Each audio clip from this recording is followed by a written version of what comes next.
Welcome to the Startup Funding Espresso. I'm Halti Martin, where we talk about how to raise funding and invest in startups and the time it takes to drink an espresso.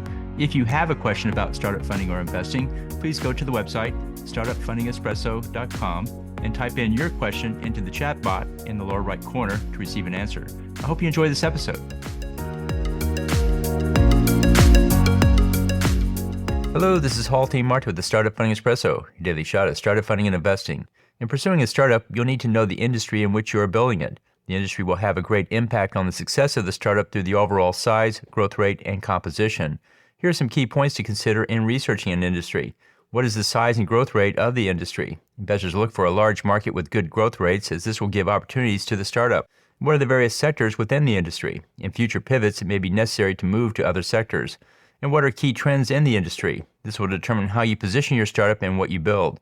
What are the barriers to entry in each of the sectors? Competitors will have moats around their business that a startup must disrupt. How much funding will it take to overcome those barriers? The greater the funding required, the longer and harder it will be to win a place in the industry. And what distribution channels are available in each sector? The more channels available, the greater the opportunity for a startup to succeed. And what are the regulatory requirements? Regulation can be a significant barrier to entry, but once achieved, can be a great moat. Consider these points in analyzing the industry for your startup. Thank you for joining us for the Startup Funding Espresso, where we help startups and investors connect for funding. Let's go start us into today. Halti Martin is the director of Investor Connect, which is a 501c3 nonprofit dedicated to the education of investors for early stage funding.